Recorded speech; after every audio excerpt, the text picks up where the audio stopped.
സണ്ണീച്ചനെ ആദരിക്കുമ്പോഴാണ് ഈ സണ്ണീച്ചനെ കുറിച്ച് നമുക്ക് പറയുന്നത്. ഞാൻ ചെറുപ്പപ്പുഴയിലെ വിദ്യാർത്ഥിയെ മർബാനിക്കായിരുന്ന സമയത്ത് ഒരിക്കൽ അച്ഛനെന്ന് വടവറമ്പുഴ വരികയും ഞങ്ങൾ ഈ വടവറമ്പുഴ എന്ന് പറഞ്ഞ അസൂയാണ്. കാരണം ചെറുപ്പപ്പുഴയെ വലിയ പള്ളി, പക്ഷെ സന്ദേശം ഇല്ലായിരുന്നു.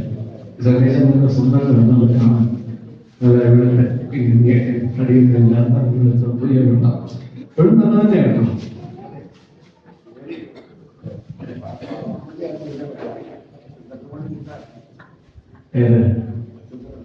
നിങ്ങൾ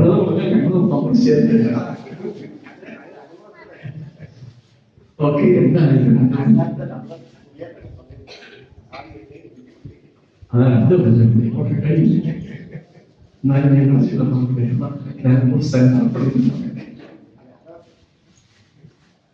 അങ്ങനെ സന്ദേശങ്ങളുടെ ഇടയ്ക്ക് ശുശ്രൂഷ നടത്തുമ്പോൾ പിന്നെ എപ്പോഴും വളർന്നു ഈ സന്ദേശം വയനാട് പ്രത്യേകിയാണ് തളൂക നവാസിനെ ഞങ്ങളെല്ലാം ഭൂമിക്കുന്നത്. പക്ഷെ അതിനല്ലാതെ ഈ സന്ദേശം തളൂക്കാരൻ താളൂർ പറഞ്ഞോട് വളവത്തെ സന്ദേശം വളവനെ രണ്ട് പേഴ്സണൽ പ്രോപ്പർട്ടി ഉണ്ട് പിടിച്ചു അവിടെ നല്ല ശുശ്രൂഷയാണ്. ഞങ്ങൾക്ക് വിദ്യാർത്ഥികൾ എൻ്റെ ടീനേജാണ് പറഞ്ഞാൽ പതിവ് പോകുന്ന വയസ്സുള്ള സമയം. അങ്ങനെ അച്ഛൻ വളരെ കുർബാന എത്തിക്കാൻ വരുമ്പോൾ ഞങ്ങൾക്ക് ഭയങ്കര സന്തോഷം. നല്ല ഈണമൊക്കെ ഞങ്ങളുടെ അച്ഛൻ അങ്ങനെ നല്ല ബന്ധം അന്നൊക്കെ ഉണ്ട്. ഈ പ്രോസസ്സാണെങ്കിൽ അതുപോലെ ചെന്നപ്പോൾ ശമാശനായിട്ട് എഴുതിയതാണ്.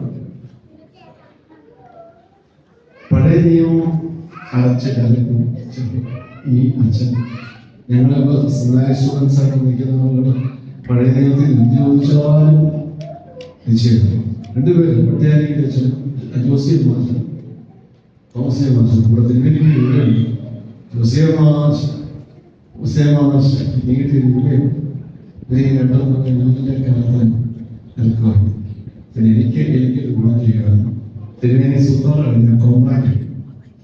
തിരുവേനി മുടങ്ങാതെ കുടിക്കുന്ന സാധനം ഷുഗറിൻ്റെ ഉള്ളിൽ കോമ്പാക്ട്. എന്നോട് ഇച്ചിരി സ്നേഹമാണ്. ചമ്മച്ചന്മാരാണ് അത് ചെയ്തു കൊടുത്തത്. അപ്പോൾ ഈ രണ്ടുപേരും എന്നോട് പറയും ഇവിടെ തിരുവേനിക്ക് കോമ്പാക്ട് തന്നു. ഞാൻ കോമ്പാക്ട് പറഞ്ഞു. പിന്നെ എനിക്കൊരു ചില കണ്ടത്തിലൊക്കെ നമുക്ക് ചെയ്യാമല്ലോ. കറക്കം നമുക്ക് തിരുവേനിക്ക് ഒരു ഗ്ലാസ് കോട ഇച്ചിരി എനിക്ക് തരണം. കോമ്പാക്ട് ടേസ്റ്റ് ആണ് ഇവരുടെ ദാർശനികമുണ്ട്. അങ്ങനെ നിറഞ്ഞു കാലം ആണ്ടുകളോടെ ജീവിച്ചത്. ദീർഘനാളെ വർഷം താമസിച്ച തിരുവേനിയുടെ ശമാശനെ കഴിഞ്ഞ് ഇപ്പോഴും തിരുവേനിയിൽ നിന്ന് പഠിച്ച ശീലം എന്ന് മാറി കമ്മ്യൂണിസ്റ്റ് മറന്നു തൊപ്പിയൊക്കെ നടക്കുകയില്ല. ഇങ്ങനെയെല്ലാം തിരുവനന്തപുരദാസാദിന്റെ ഒരു സവിശേഷത്വം കൂടിയാണ്. അവിടെയുള്ള സീനിയർമാരെല്ലാം തന്നെ സൂപ്പർ സീനിയേഴ്സ് പത്രോസ് സിനിമേനുടെയും അതുപോലെ തന്നെ പൗലോസ് സിനിമേനുടെയും ഒക്കെ ട്രെയിനിങ് എന്നുള്ളത്. എന്നാൽ ഇത് കഴിയുന്നവരെല്ലാം ഇപ്പോൾ ഉള്ള ജൂനിയർ അച്ഛന്മാരൊഴികെ എല്ലാവരും തിമോത്തിയോസ് സിനിമയുടെ ശിക്ഷണത്തിൽ നടന്നത്. അവിടെ ഞങ്ങൾക്ക് അങ്ങോട്ട് കിട്ടുന്നുണ്ട് പ്രത്യേക സന്തോഷമാണ്. തിമോത്തിയോസ് സിനിമയുടെ ഒരു സന്തോഷം ഞാനിപ്പോൾ പറഞ്ഞെന്നുള്ളത് എത്ര പറഞ്ഞാലും പോരാ തികയാത്തൊരു പേരാണ് തിമോത്തിയോസ്. അങ്ങനെയായിരുന്നു അദ്ദേഹം, അങ്ങനെയായിരുന്നു അദ്ദേഹത്തിൻ്റെ ജീവിതം.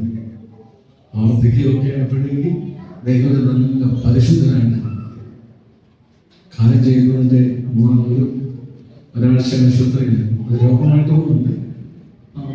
94 വയസ്സായി എപ്പോഴാണെങ്കിലും യാത്ര വന്നി ഞങ്ങൾ രാപകലും അവിടെ തന്നെയാണ്. അപ്പോഴും ഞങ്ങൾ കാണുന്ന സംഗതികളും എങ്ങനെയാണ് കാലം ചെയ്യുന്നത് നിങ്ങൾ പറയുന്നത്. കാലം ചെയ്യുന്നത് അതായത് 2014 ഈ മാസം 25-ാം തീയതി യഥാർത്ഥത്തിൽ കാലം ചെയ്യുന്നു. നമ്മുടെ കലണ്ടനുസരിച്ച് 25-ാം തീയതി സന്ധ്യ 7:20 പക്ഷെ ആരാധന കണക്കനുസരിച്ച് അത് 26 24-ാം തീയതി ഉച്ച കഴിഞ്ഞ് അതുവരെ അത്യാവശ്യം വെള്ളമൊക്കെ കുടിക്കും. എൻ്റെ പേര് വിളിച്ചു. അവസാനമായിട്ട് എന്നെ വിളിച്ചത് എന്നെയാണ്. ഞാൻ സന്തോഷമാണ്. എന്നെ അപ്പുറേ എന്നെ വിളിച്ചു. അപ്പോൾ ഞാൻ അപ്പുറത്തെ മുറിയിലായിരുന്നു. അപ്പോൾ ശിവാജൻ തിരുവേണിയെ ഞാൻ ഓടി ചെന്നപ്പോഴേ കണ്ണടച്ചു. പിന്നെ ഈ ശിവാജന്മാർ എന്തോ പറഞ്ഞാലും നടക്കുന്നില്ല. എൽദോസിന് എന്ത് ബുദ്ധിയുള്ളൂ, തിരുവേണി തിരേണ്ട സാമൂഹ്യം കണ്ണു വന്നു. എൻ്റെ മുഖത്തേക്ക് അല്പ നേരം കൂടെ നോക്കി കണ്ണടച്ചു. സ്വന്തമായിട്ട് 2 കണ്ണുകൾ ഇങ്ങനെ വയറിലോട്ട് വെച്ചിട്ട് കണ്ണടച്ചു. ഒരു വലിക്ക് സാധാരണത്തിലെ മണ്ണിൽ കിടക്കുന്ന വലിക്കും ഇതൊന്നും ശാന്തമായി. ഡോക്ടർ പറഞ്ഞു ഇപ്പം വേണമെങ്കിലും യാത്ര പറയാം. അപ്പോൾ ഞങ്ങൾ ഉറക്കളച്ചിരിക്കുക. രാത്രി മുഴുവൻ ഇതുപോലെ തന്നെ ശാന്തമായിട്ട്. പിറ്റേ ദിവസമാണ് സന്ധ്യയാകുമ്പോൾ 6 മണി കഴിയുമ്പോൾ ഞങ്ങൾ തിരുവേനിയുമായി കുറേ നടക്കും. 7 തിരുവേനിയുമായി ഫംഗ്ഷനുണ്ട്, പ്രധാനമന്ത്രി ഇലക്ഷനുണ്ട്, വസ്ത്രപ്രകാശനുണ്ട്. തിരുവേനി ആ സമയത്ത് ഇതുപോലെ തന്നെ യാതൊരു ഇങ്ങനെ നമുക്കറിയാം ജീവനുണ്ടെന്നറിയാം. ഞങ്ങൾ സന്ധ്യാ നമസ്കാരം നടത്തി. പിന്നെ തിരുവേനി ചൊല്ലുന്ന രഹസ്യപ്രാർത്ഥനകളുണ്ട്. നമ്മുടെ തലമുറ ആ രഹസ്യപ്രാർത്ഥനകളെല്ലാം ചൊല്ലി മരണസമയത്തുള്ള പ്രാർത്ഥന ചൊല്ലി അത് കഴിഞ്ഞ് പ്രാർത്ഥന കഴിഞ്ഞ് ഞാൻ എൻ്റെ ശ്രീവാദയുടെ ശിരസിൽ വെച്ചു. അതിൻ്റെ മുകളിൽ വെച്ചു. അതിൻ്റെ മുകളിൽ നമ്മുടെ മലബാർ ദേവപ്രശ്രീയും 7 തിരുമേനിയും ശ്രീവായുടെ ശിരസിന് വേണ്ടി 8 വഴിയിൽ എൻ്റെ അങ്ങനെ ഞാൻ തൃത്വത്തിലുള്ള സ്തുതിയും ചൊല്ലിക്കൊണ്ടിരിക്കുമ്പോൾ ഞാൻ തിരുവേലിയെ എടുത്തൊന്നുമില്ല. ഞാൻ ആ മോണിറ്ററാണ് നോക്കുന്നത്. അത് നോക്കി കുറേ നേരം കഴിയുമ്പോൾ അത് ബ്ലാങ്കായി. അങ്ങനെ അദ്ദേഹം പറഞ്ഞു, അല്ലാണ്ട് യാതൊരു വെപ്രാണം ശ്വാസം ഒന്നും അദ്ദേഹം ഒരു പരിശുദ്ധനായ എനിക്കതുകൊണ്ട് ഇന്നും തിരുമോസ്വാദം പറയുമ്പോൾ എനിക്കെന്തോ അപരിചിത്വം. എനിക്ക് ഞങ്ങളുടെ തീമോഥെയോസിനെ പരിശുദ്ധനാണ്. അദ്ദേഹത്തിൻ്റെ ശിക്ഷണം മാത്രമാണ് ഞങ്ങളെയൊക്കെ ഞങ്ങളോട് സമ്പാദിക്കുന്നത്. പഠിക്കാൻ പോയിരുന്നോ ഓപ്ഷൻ്റെ എടുത്തുമ്പോ ഇതൊന്നുമല്ല. പുണ്യപിതാവിൻ്റെ അനുഗ്രഹവും അദ്ദേഹത്തിൻ്റെ ഇപ്പോഴും എനിക്കൊരു ഭാഗ്യമാണ് പറ്റി. അദ്ദേഹം പത്തനാപുരത്തേനായി ഉള്ളതാണ് മലബാറിൽ നിന്ന് എന്നെ ഇവിടുന്ന് പത്തനാപുരത്ത് നിന്ന് തന്നെ കൊണ്ടുപോയി. എൻ്റെ പത്തനാപുരം അടൂർക്ക് പത്തനാപുരം മദ്രാസിലാണ് പത്തനാപുരം വേറെ സ്ഥിതി ചെയ്യുന്നത്. എൻ്റെ ഭരണത്തിലാണ് സമയം ശുശ്രൂഷിച്ച് വേറെ. പക്ഷേ ആ കബറിടം ആയതുകൊണ്ട് അദ്ദേഹത്തിന് വേണ്ടി നമ്മുടെ എല്ലാ കാര്യങ്ങളും ചെയ്യാൻ പറ്റും. എനിക്ക് ഏറ്റവും വലിയ സന്തോഷം ആഴ്ചയോട് പ്രാർത്ഥന ഞാൻ പോയി വളരെ നേരം പ്രാർത്ഥിച്ച് ഇങ്ങോട്ട് പോകുന്ന എന്ത് പ്രയാസമുണ്ടായാലും എനിക്ക് ഇതിനുള്ള കബറിടമാണ് ആശ്രയം. ഞാൻ പറഞ്ഞത് നിങ്ങളിൽ ചെറുപ്പക്കാരൊഴികെ സീനിയേഴ്സുകളും ഓർക്കുന്നവരാണെന്ന് അറിയാവുന്നതുകൊണ്ട് ഇത്രയും ആഘോഷങ്ങളുള്ളൂ. പ്രത്യേകിച്ച് ഈ 2 വഴിയിൽ കണ്ട സാഹചര്യത്തിൽ കേട്ടെ ഇങ്ങനെ പിതാവായിരുന്നു ഇവിടെ ഉണ്ടായിരുന്നു ഇങ്ങനെ ഒരു പിതാവ് ഈ 2 വല്ലാസങ്ങളെ കൊണ്ട് നടന്നുള്ളത് ചെറുപ്പക്കാരച്ഛന്മാർ എവിടെയാണ് അവിടെ പറയുന്നത്. സന്ദേശിനെ ആരാധിക്കുകയാണ് പ്രധാന സ്ഥലത്തിലേക്ക് പ്രവേശിക്കുന്നത്. അതിനാണ് സന്ദേശം എന്തെങ്കിലും പറയാൻ പറ്റും.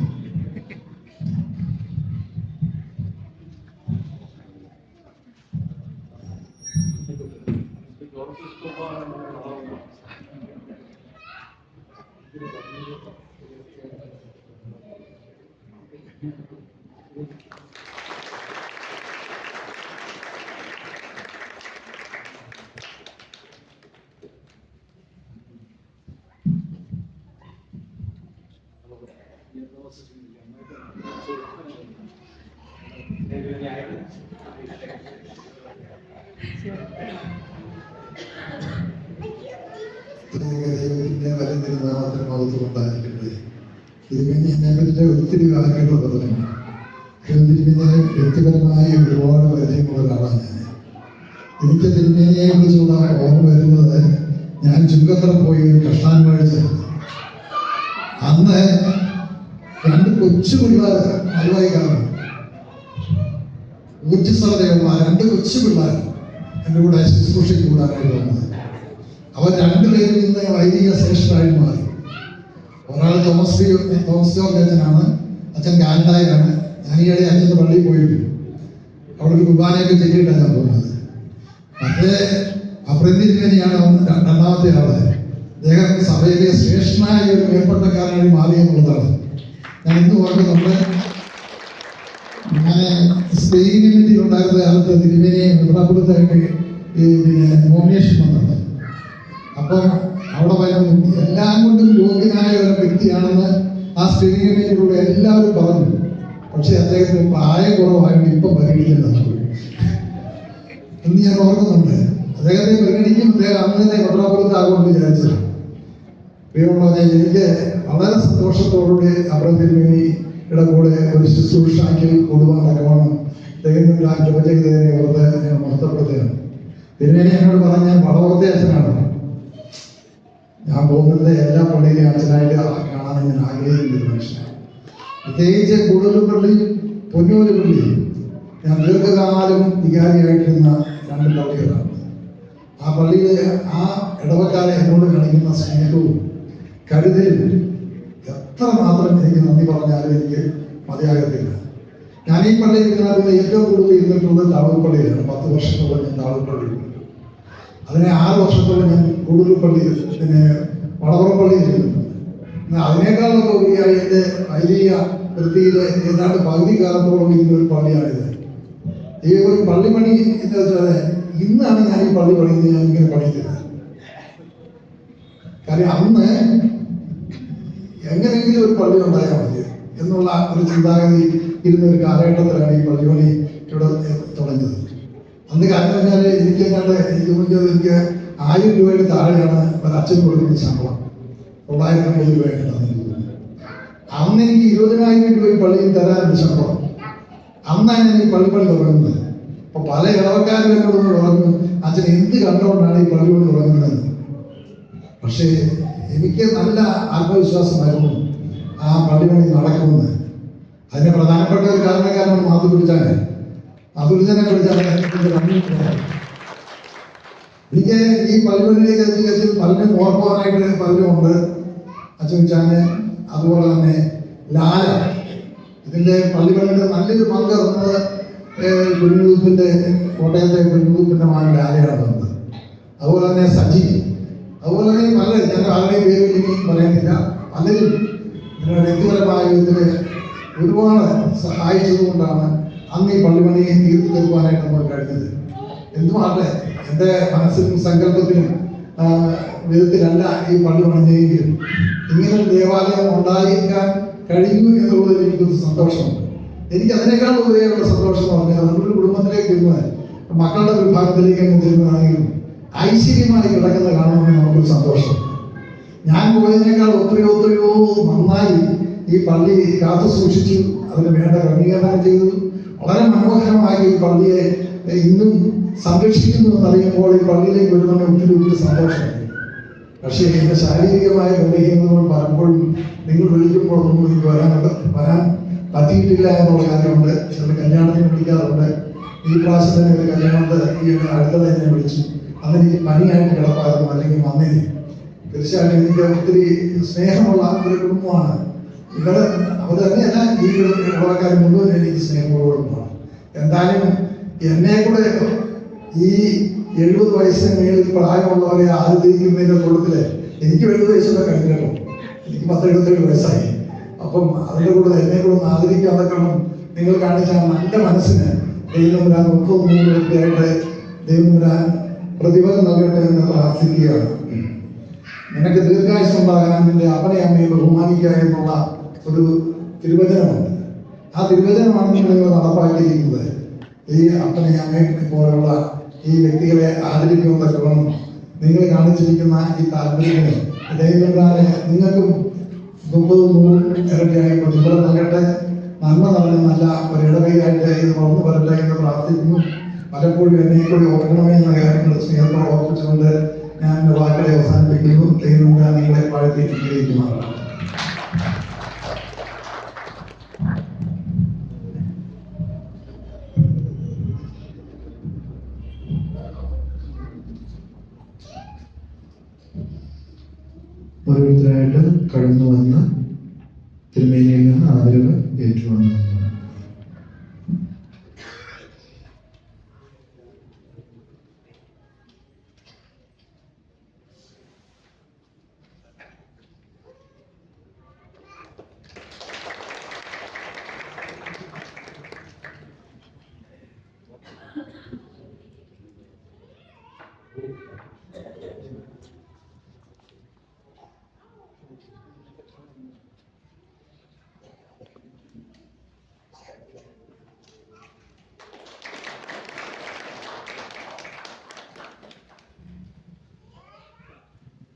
തിരിച്ചു തിരിച്ചു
ഇതുവരെ